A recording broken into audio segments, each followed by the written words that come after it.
Start करते हैं हम पर्सन के क्वेश्चन के ऊपर। सबसे पहले ये क्वेश्चन नंबर 4 बनता है आपका।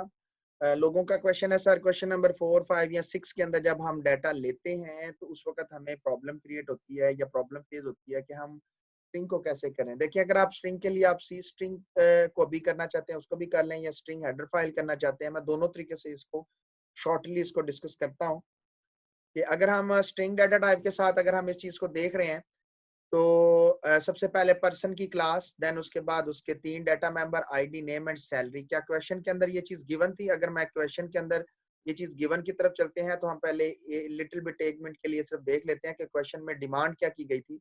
तो उसने क्वेश्चन के अंदर डिमांड ये की थी कि उसका आईडी, नेम और सैलरी होना चाहिए। ये उसके 3 डाटा मेंबर थे और 3 मेंबर फंक्शन थे, जिसमें से एक गेट डाटा का था, एक शो डाटा का था और एक सेट डाटा का था। ये तो थे डाटा को सेट करवाने के लिए। एक उसने गेट सैलरी का फंक्शन भी दिया हुआ है। वो रीजन इज दैट क्योंकि वो चाहता है कि जो हाईएस्ट सैलरी पर्सन है ना, 2 ऑब्जेक्ट क्रिएट कर लें, 3 कर लें, 4 कर लें, 5 कर लें। ये आपकी प्रोग्रामिंग स्किल के ऊपर है कि अगर आपको 2 के अंदर कंपेयर करके हाईएस्ट सैलरी वाला अगर आपको तलाश करना आता है तो फिर 3 वाला हो, 4 वाला हो, 5 वाला हो, एक ही बात है। ये बिल्कुल ऐसे ही है जैसे 2 वेरिएबल में से लार्जेस्ट वेरिएबल को कैसे फाइंड आउट किया जाता है and how to find the largest value from the 3 variable, 4 variable, 5 variable and 6 variable। तो बिल्कुल ऐसा ही है। तो हम 2 के साथ ही कर लेंगे क्योंकि ये वाला काम ऑलरेडी आप प्रोग्रामिंग फंडामेंटल में लार्जेस्ट वाला फाइंड आउट करना आपको आता है।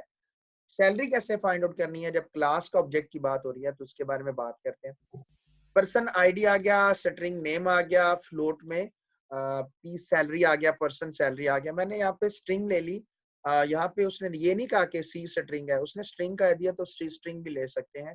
अभी सिर्फ हम अपने बेसिक्स कंटेंट्स को कवर कर रहे हैं, फिर बाद में इस पे बहुत डिटेल के साथ है ऑपरेटर ओवरलोडिंग जो कि हमारा नेक्स्ट चैप्टर है, उसके अंदर स्ट्रिंग का बहुत लंबी डिबेट है हमारी। मतलब सारा पोर्शन है ही स्ट्रिंग का वहां पे मैक्सिमम। तो स्ट्रिंग है तो आप वजह स्ट्रिंग सिंपल, उसके लिए हेडर फाइल इंक्लूड होना जरूरी है। ओके, उसके बाद बात करते हैं सबसे पहले हम अपने सॉरी इसी पॉइंट पे कि उसने गेट डाटा का, जी हमने गेट डाटा के लिए enter person ID, person name और पर्सन सैलरी ले ली।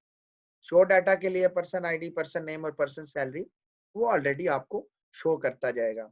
इसके बाद आ गया जी, this is your required question, जो डिमांडेड क्वेश्चन था कि सर हम यहाँ पे कर रहे हैं, सेट कर रहे हैं तो एरर जनरेट हो रहा है। देखें, ID but we have a PID. This is our class data members.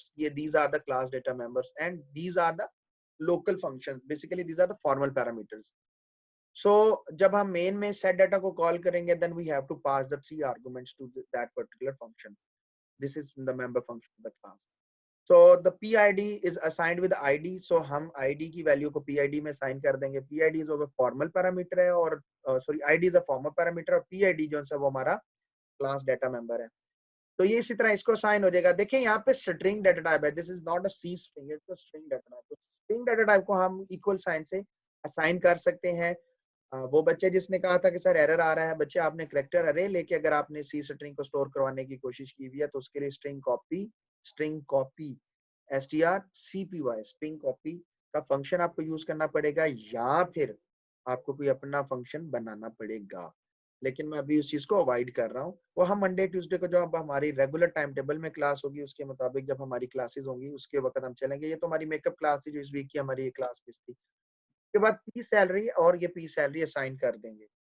इस फंक्शन की नीड क्यों पड़ी, मैं इस पर भी डिबेट नहीं करता, 2 मिनट के लिए पास करता हूँ। देखिए मैंने P1, P2, P3, P4 हमने यहाँ पे ले लिए जानबूझ के। ये उस वक्त ये पहले से बना हुआ एक क्वेश्चन है जो आपके साथ शेयर हो रहा है। उस वक्त बच्चे ने कोई क्वेश्चन किया होगा कि सर हम 3 वेरिएबल्स को लेना चाहते हैं, 4 वेरिएबल्स, 5 वेरिएबल्स, तो भाई हम उसी को देख रहे हैं।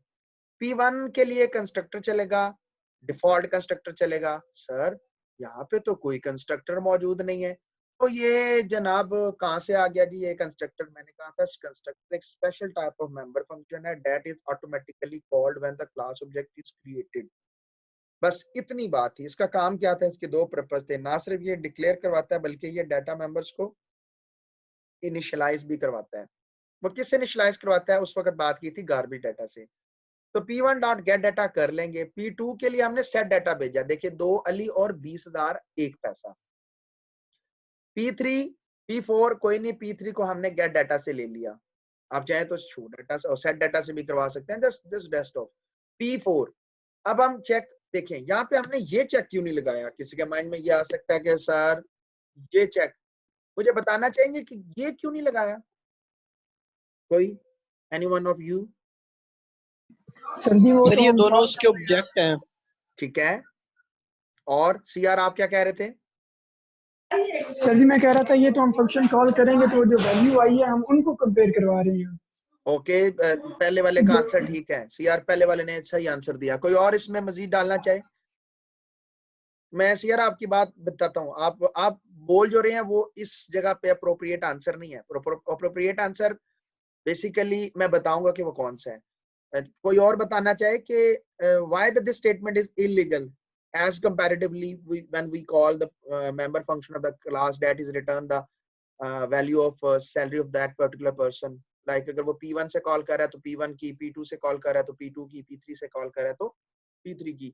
तो बताना चाहेंगे कि कोई और इसमें पार्टिसिपेट करना चाहे कि सर ये है या वो है, कोई बताना चाहे? कोई? ओके, बिकॉज सर ये जस्ट सिंपल ऑब्जेक्ट्स हैं, हमने सर ये सिंपल ऑब्जेक्ट हैं, हमने उनको फंक्शंस को कॉल करना है, ना कि सिंपल ऑब्जेक्ट्स को कॉल करना है।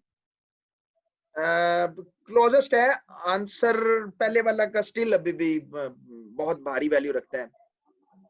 जिसने सर जी एक और बात, सर जी इन दोनों के बजाय ये जो P1 डॉट रिटर्न सैलरी है इसको हम किसी वेरिएबल में स्टोर करवा दें, इसी तरह सब की स्टोर करवा कर वेरिएबल्स को आप कंपेयर करवाएं तो वो कैसा है?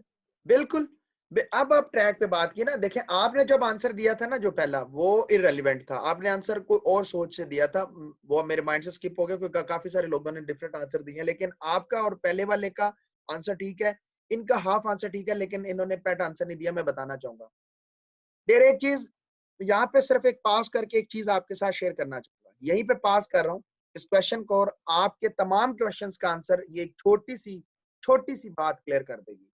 छोटी सी बात, गौर से देखिए कि P1, P2, P3, P3 और P4 हमारे पास 4 ऑब्जेक्ट्स हैं इस क्लास के, और हम P2 से सेट डाटा कर रहे हैं। गौर से देखिए, P2 से सेट डाटा कर रहे हैं, P2 से।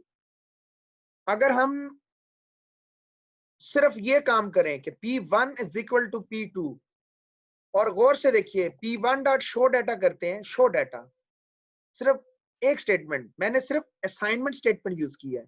I am assigning the value of P2, the P2 is object.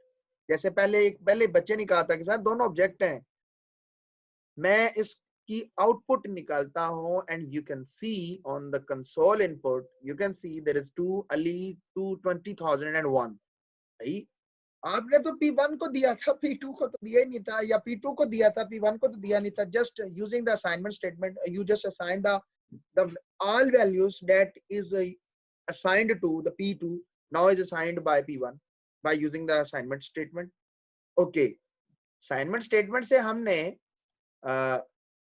सिर्फ और सिर्फ ये काम किया, और जनाब उसने सारी की सारी वैल्यूज याद रखिएगा जी। एक बात आपको हमेशा याद रहनी चाहिए, असाइनमेंट स्टेटमेंट के अलावा बाकी तमाम के तमाम ऑपरेटर्स, वो चाहे यूनरी ऑपरेटर हो या बाइनरी ऑपरेटर हो, assignment statement, equal to statement, double equal वाला, greater than, less than, greater than, equal to, not equal to, हत्ता के relational operators are all are binary operators. और बाइनरी ऑपरेटर्स हो, unary operator हो, भला वो कोई और ऑपरेटर, अरिथमेटिक सारे ऑपरेटर्स हो, user defined data type, class is also known as a user defined data type, के लिए डिफाइंड नहीं है, मां सवाए सिर्फ और सिर्फ असाइनमेंट स्टेटमेंट को छोड़ के।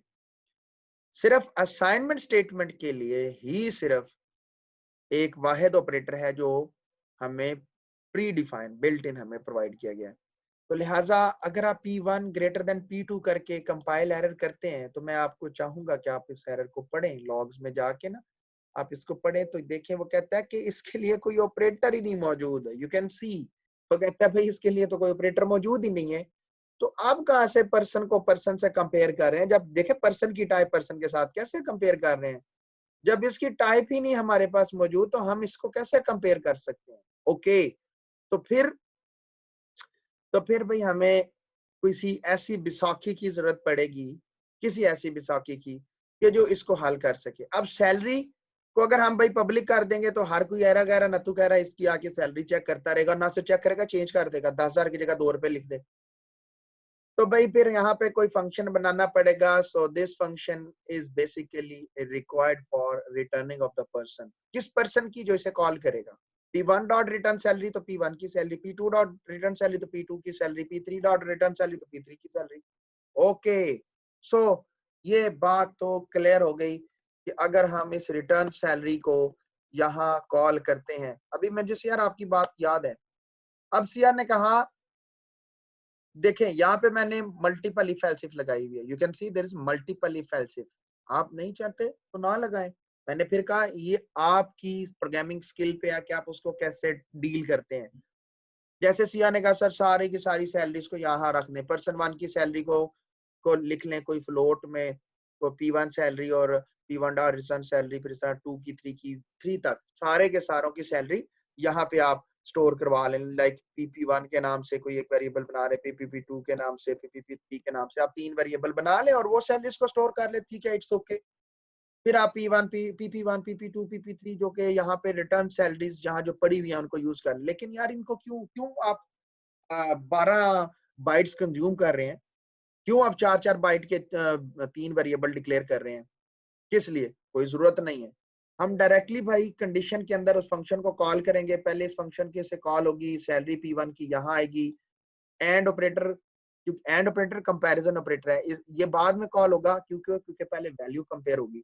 तो वैल्यू के लिए हमें पहले वैल्यू का फंक्शन चलेगा, P2 के लिए सैलरी आएगी, दोनों में से जो बड़ी होगी वो दोबारा फिर नेस्टेड इफ है, P1 का P3 के साथ होगा। P3 के बाद यहाँ पे अब आपका P1 बड़ा हो गया तो आप यहाँ पे लिख सकते हो P1 डॉट शो डाटा। तो मैंने थोड़ा सा यहाँ पे लॉजिक को चेंज किया। मैंने कहा यार कि P1 डॉट शो डाटा यहाँ करेंगे, P3 डॉट शो डाटा यहाँ करेंगे, P2 डॉट शो डाटा यहाँ करेंगे, P3 डॉट शो डाटा यहाँ करेंगे। तो क्यों ना एक ऐसे डमी सा, एक टेम्परेरी सा एक ऑब्जेक्ट बना लेंगे पर्सन का, this is known as a P4, और हम यहाँ पे भी P4 एंड पे P4 को शो कर देंगे। अगर तो P1 बड़ा होगा तो इस P1 की वैल्यू इसको साइन हो चुकी होगी, P3 का साइन होगा तो इधर आ जाएगी, P2 बड़ा होगा तो इधर आ जाएगी, P3 होगा तो दोबारा वो P4 के जरिए साइन होकर इधर आ जाएगी। तो आपको अगर लगता है कि सर ये नहीं करना तो भाई ना करो भाई, आपको कौन मना कर रहा है? आप यहाँ पे ये वाला चेक कंपाउंड असाइनमेंट स्टेटमेंट लगा लो, ये लो। अब क्या हुआ जी? अब you can see the P1 is greater than P2 and the P1 also greater than P3, तो हम कह देंगे भाई P1 सबसे बड़ा है। तो आप यहां शो करवा दें P1 एल्स इफ में, फिर P2 के लिए, फिर लास्ट एल्स पे P3 खुद ब खुद आ जाएगा। ये आपके अपने प्रोग्रामिंग स्किल है, आप जैसे टैकल करना चाहें वैसे कर लें। Due to the short time मैं इसको वैसे ही जाने दे रहा हूं जैसे बना हुआ है। चलाते हैं। याद रखिएगा कि P2 की सैलरी 20,000 और 1 रुपए है। ठीक है जी, हम एग्जीक्यूट करते हैं और हम इसको इधर लेके चलते हैं। आईडी दे देते हैं, कोई आईडी दे देता हूँ 5, नेम है जी ASLAM, उसका नाम अली है, इसकी सैलरी कोई दे देते हैं 12,000 दे देते हैं। और से देखिए सबसे ज्यादा सैलरी किसकी आई हुई है? इसी की सैलरी आई हुई है। कौन सा? हमारा जो 20,000 1 रुपए वाला है। हम वापस चलते हैं और इसी तरह जी P1 की सैलरी सॉरी हमने ली नहीं तो उसने P1 को गार्बेज के साथ ही शो करवाया है। इसी तरह अगर आप P1 की सैलरी लेंगे तो P1 को 2 बार डाटा इनपुट करवाएगा। अगर चाहते हैं तो रिटर्न करवा सकता हूँ, नहीं चाहते तो हम वापस उसी तरह भी चलते हैं। बिल्कुल उसी तरह ही P1 और लिया हुआ है, इस तरह P2 बाय डिफॉल्ट सेट से ले लेगा और P3 को यूजर से लेगा, लेकिन आंसर आपका वही आएगा जिसकी हाईएस्ट सैलरी होगी। यहाँ तक किसी को कोई प्रॉब्लम है तो बात करें, नहीं तो हम नेक्स्ट क्वेश्चन की तरफ